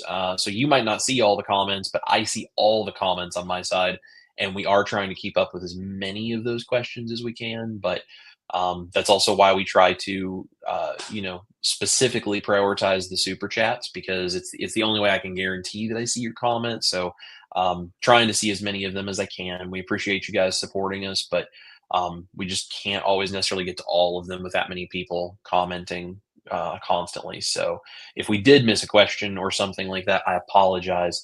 The only other two that I found was this one from Emily. Emily was in my video a couple of weeks ago. She is a sweetheart, and her husband is amazing, and their kids are adorable. She says, planning for Christmas regarding beard care. What do you recommend besides the obvious bacon grease? I think Dustin is probably the man to answer this question. I like, for myself, I use tea tree oil shampoo that I get from Trader Joe's. That's the one main reason I go to Trader Joe's, is to get that tea tree oil shampoo, because it gets up in there and it tingles and feels good. And then I use beard oil here and there that I either have a friend make it for me or I buy it at the store. It's usually too expensive to buy at the store, but yeah, I mean, that's realistically all I do. Nothing fancy. There you go. There you go. I have a barely beard, so I'm not even going to comment on that. I have just enough of one that I need to worry about it just a little tiny bit. And so I actually use Dr. Squatch soaps. They're made with all like natural stuff. Like they don't have any of the weird chemicals or anything. I use Dr. Squatch soaps. I use it on my beard. I use it in my hair. I use it on my body, everything. We absolutely love Dr. Squatch. and they smell really good too. And even though they're kind of manly scents, like even Ash loves the Dr. Squatch. She uses it too, because she just loves how great of soap it is. So that's basically what we use. And every now and then, if I've got extra, beef fat or something like that on my hands, I might, just do a little bit of that, just kind of put a little extra fat into the beard. So that's what I do. I'm about to send you a bar of our soap then, Chris. I'd love to try it, man. I'd love to try it. So yeah, for sure. Now, I was going to say, while we got everybody on here, do you guys have any online method for people to buy stuff from her for soap, or do you only do kind of like in-person shows and stuff with her soaps? No, she does. It's kissaprince.com. Kissaprince.com. Yep. Okay. And, yeah, she does mostly online. She just does the shows this time of year, which is why me and her are both exhausted right now. I understand. I understand. Well, you guys make sure to go show Victor and Stacy some love and go to kissaprince.com if you're looking for some soaps. I mean, the holidays are coming, and I know there's a lot of ladies out there, especially, that love getting things like soap for Christmas. So, and this is the last one I've got for us. Sybil says, questions. I'm struggling with carb and sugar cravings. Any tips? This is a great question. So I will let you guys take that one, and then I'll throw in some thoughts at the end before we close out. I would say my best advice, and again, this is what I did as somebody with massive food addictions going into this, and even not even fully realizing the extent of my own food addictions going into starting keto in 2016, was I just made sure I wasn't hungry. And by that, what I mean is I would eat as many hamburger patties as I need to, as many strips of bacon as I needed to. I would plan and have as many hard-boiled eggs as I needed, or pecans, or whatever, pepperonis, cheese, string cheese, whatever I needed. And I would eat as much as I could that was as low in sugar and low as carbohydrates as humanly possible, so that I was not able to reach for any other food. So if I'm, in the very, very beginning, for me, I was used to eating, probably 4 or 5, maybe 1,000 grams of carbohydrates a day. Probably, I never tracked, but I'd be terrified to do it. So going into it, for me, that was a way that I could go into it. And I leaned into, at the time, the fatty coffee was a huge part of my life. And it was a huge thing. Everybody was doing the bulletproof coffee. And I leaned heavy into the bulletproof coffee. I went probably overboard, but I think it was something that was impactful in a way that I had no idea how positive it was going to be for me, because I was drinking, a 30-ounce cup of coffee, the steel cups that like the whatever brand you want to go with. Yeah, something like that. And I was having half a stick of butter, 8 tablespoons of coconut oil mixed in all together. So it was like 1,100 calories, somewhere close to 165 grams of fat. And I would drink that every morning when I got to work. And then I would make sure that I had my string cheese, my pepperonis, my hamburger patties, my whatever. And I made sure that I stayed full, because if I was full and satiated, I wasn't going around the office looking for candies. I wasn't looking for anything. I wasn't going to the vending machine, wasn't going looking for soda. So I think that was able to get my insulin low for long enough to where I was able to get that hunger, the satiety signaling correct, and get myself in a place where then I wasn't hungry all the time. And I'd never been there in my adult life. So I think that would be what I would say was what made me successful. So you would have to take a look at where you are and decide, is that something that may help you? Yeah, what made me successful was just making replacements for the things that I liked. It's kind of like replacing the stuff in your house with new ones once you use it up. And so like Dustin was saying, just eating enough to where you don't snack between meals. I got to a place where I was doing intermittent fasting, and I would only, and now still I'll eat sometimes 2 meals a day, sometimes 1, but I can eat enough but every night, just about, I'll have some kind of a keto dessert that I've made. But some people can't do that. Some people can't have this sweet taste even. But for me, like Zevia sodas, if you're addicted to soda, to me, the Zevia kind of, I can have those. It's sweetened with stevia. That's the only sweetener in it, and whatever their flavorings are. I am sure there's no maltodextrin in it, but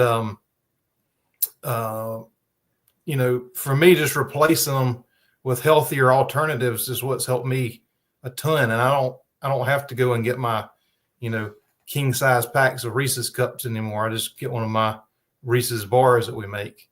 And I've been able to pretty successfully replace all the things that I love with healthier options. And, if it's more of a psychological thing, that's a different issue, but just that the sweet tooth, I've got one. So that's what I have to do is keep something like that. And that's enough to satisfy me. And it doesn't make me crave, other sugar-filled stuff. Mm-hmm.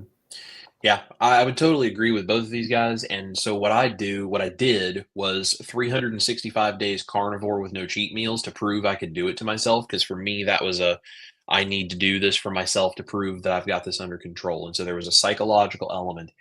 And that was part of why I created my channel. But then the other thing that I did, and I still do, and I learned this by doing that, if I'm craving anything that is something I know I should not have, and that doesn't even necessarily have to be sweet. Sometimes it can be things like French fries, mashed potatoes, fast food, whatever. If I'm craving something, the very first thing I do is I eat something that I know I can have. Beef patties, eggs, bacon, just like Dustin's talking about. I eat something. If I am still thinking about that and I am so stuffed that it's like I can't possibly be hungry and I'm still thinking about this, that makes this so clearly an addiction craving kind of thing that I can put it in this little box over here where I know exactly what it is and it doesn't bother me anymore, because it's not that I don't still crave it. I still feel that, but I know what it is because now I'm shining a light in that dark corner, and it's not my body trying to figure out what's wrong. It's my brain trying to convince me to do something I know is not good for me. And it's much easier to say no to a craving when you recognize it for what it is than when you feel helpless and powerless against it. And so for me, that gave me back the power. So if I crave anything, I eat, especially beef patties and eggs. Those are kind of the two my go-tos for that. I eat high protein and high fat and get as stuffed of that as I possibly can, so that I can't possibly need anything in my body food-wise. And then if I'm still thinking about that, I'm still craving it, it's like, yeah, that is very, very clear to me that is an addiction craving kind of thing going on. Another thing that also helps is if I want something sweet, I can put a pinch of salt on my tongue, or I can have something really super salty, because oftentimes I find salt will solve my issue for craving something sweet. So those are my tips, and I think that's a good place for us to sign off with some tips for you guys tonight. So, guys, thank you so much for watching. Please, as Dustin was saying, if you have questions, if you have things you would like us to talk about, if you have subjects that you want us to dive into, let us know. You can find us on social media. All three of us are pretty easy to get a hold of there. You can go to my website, chriscookingnashville.com. My email is there. There's all different ways to get a hold of all of us. So come find us. Let us know what it is you would like to see. Let us know how we can make this Keto Crusade channel thing we're doing as helpful, impactful, as intensely get to the heart of whatever it is that we can do to help you. Let us know how we can do that to the best of our abilities, and we will do everything we can to continue to do this and make this helpful for you guys. I think this is a lot of fun. I love these guys. These guys are, if I need support, these are probably two of the first people that I'm going to be pulling out my phone and sending a text message to, being like, hey, I got some struggle. What's going on? Where's my crew at that's helping me get through this? It's like there's my wife, there's my parents, and then there's a very close-knit group of friends, and these guys are right at the top of the list of that. So These are amazing people. If you don't subscribe to Victor or Dustin's channel, you totally should. If you don't subscribe to my channel, maybe consider doing that as well. I have this streaming to both of my channels. I do have a studios channel as well as my main Chris Cooking Nashville channel. So subscribe to both, because I do the health stuff on one side and the cooking stuff on the other side. Eventually, I'm going to split those two things for everyone to find exactly what it is they're looking for. So guys, we appreciate all of you. We love all of you. We thank you for being here, because without you, we can't do what it is we do. And you guys bring us more fulfillment and joy as being YouTube creators, that have people that actually benefit from the work we're doing and give us a purpose in doing this. And I don't think that can be overstated, how important you guys really are, how much we care for all of you, and how much we would love to see this just change the world. So if you guys are into this and you love it, please let us know. Hit the thumbs up button, like this, share this, tell your friends about Keto Crusade, hashtag Keto Crusade in the comments and anywhere online that you would like to tell people about this. And if you're having fun, we would love to continue doing this for you. And who knows where this could eventually go, and who we might even be able to get come on here and join us if we can grow this thing. So we appreciate you guys. I see someone is asking, Victor, what was the website for your wife's soap again? It is kissaprince.com. Kissaprince.com. We support our friends. We love supporting their businesses, and I know that Victor and Stacy would very much appreciate some business over there. Absolutely. Dustin and I appreciate your support on our channels. Victor appreciates your support on his channel. You guys are all awesome. We love every single one of you. You guys have a wonderful night. And as I always say, eat your meat, love your life. And we're going to see you guys here for some more Keto Crusade. Bye, y'all.